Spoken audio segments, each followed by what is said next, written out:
ॐ भूर्भुवः स्वः तत्सवितुर्वरेण्यं भर्गो देवस्य धीमहि धियो यो नः प्रचोदयात्।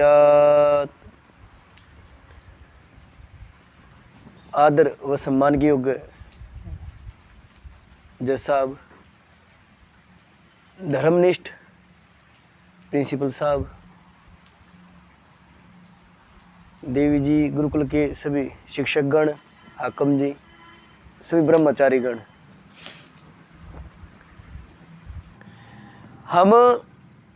हमारे जो 16 संस्कार है, बिना संस्कारों के हम मनुष्य नहीं हैं। मैं ये नहीं कहता कि पशु हैं, बिना संस्कारों पशु भी हो सकते हैं, कुछ अन्य भी हो सकते हैं, पर संस्कारों के बिना मनुष्यता होना, मनुष्यपन हमारा रहता नहीं। संस्कार क्रियाओं से भी होते हैं, संस्कार आचरण में भी होते हैं। और संस्कारों का मुख्य उद्देश्य यही होता है कि वो जो संस्कार है वो एक शुद्धिकरण है। संस्कार का अर्थ भी शुद्धिकरण ही होता है। संस्क्रियते, संस्कार का संस्क्रियते, संस्कार के जाना, संस्क्रियते का अर्थ हो गया शुद्धिकरण होना। शुद्धिकरण का अर्थ ये हो गया कि हमारे मनुष्यपन में हमारा मनुष्यपन एक धर्म है। हर किसी चीज का एक गुण धर्म होते हैं, हर किसी वस्तु के गुण धर्म है। स्टील है, इसकी भी अपनी कुछ प्रॉपर्टीज है, इसमें कुछ रिएक्शंस है, इसकी भी कुछ क्रियाएं इसके अंदर। धातुओं में, औरों में, पदार्थ विज्ञान में पेड़ है, इसकी भी एक आयु चली हुई है, एक ऐसा समय आएगा ये खत्म हो जाए। फिर लकड़ी की भी एक ऐसी क्रियाएं होंगी कि वो धीरे धीरे खत्म, उसकी अपने एक अंदर क्रियाएं चली हुई। प्लास्टिक देर से गलता है, कुछ पदार्थ जल्दी गल जाते तो उनके अंदर क्रियाएं चली, उनके अपने गुण धर्म है। वो किन्हीं तत्वों से बने हुए हैं। और मनुष्य किससे बना हुआ है? धर्म। धर्म क्या? संस्कार। उसके लिए संस्कार हमारी वो शुद्धता का अर्थ हो गया कि हम कितने धर्म पर चलते हैं, मनुष्यपन कितना है, हम कितने इस जीवन में जैसे हमें कर्म करने चाहिए उतने कर्मों पर हम कितने खरे उतर पाएंगे। और उस पर खरे उतरने के लिए ही संस्कार किए जाते हैं। क्यों जरूरी है?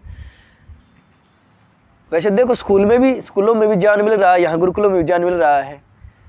फिर हम संस्कारों से बंधे हुए होते हैं, संस्कार किए जाते हैं, उनसे हम बंधे हुए होते हैं। ये संस्कार गुरु भी देते हैं और माता पिता भी देते हैं। घर में, परिवारों में माता पिता देते हैं, हम कुछ क्रियाएं करते हैं।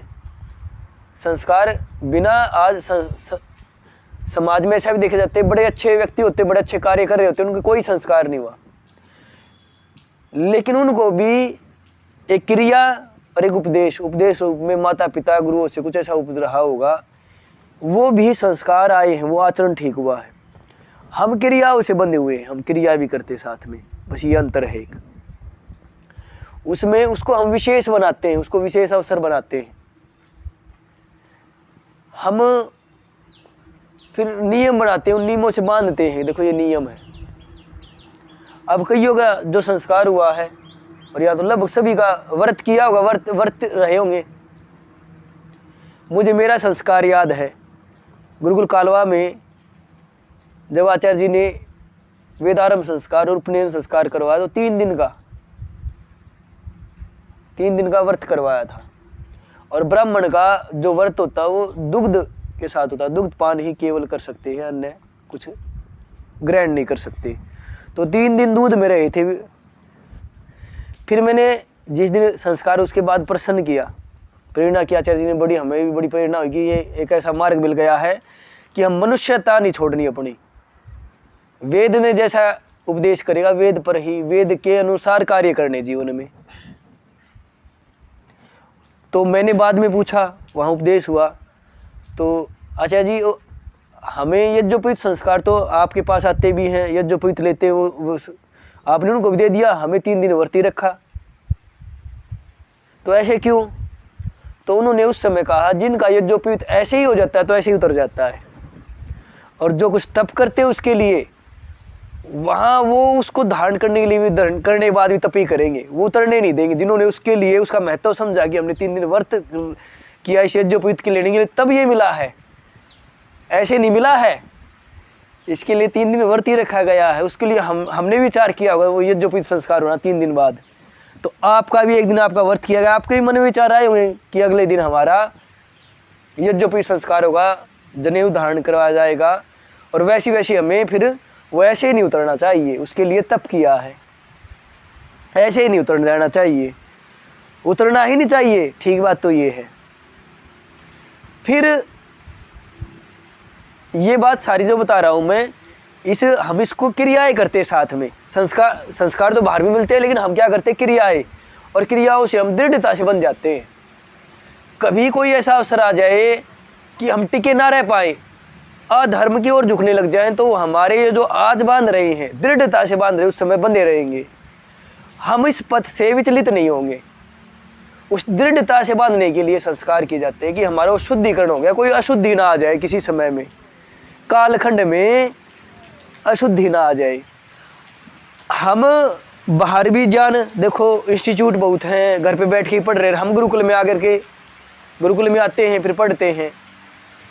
ज्ञान तो आतंकवादी के पास भी होता है, लेकिन वो प्रयोग कहाँ कर रहा है, हानि पहुंचाने में। उनमें बड़े बड़े वो होते हैं,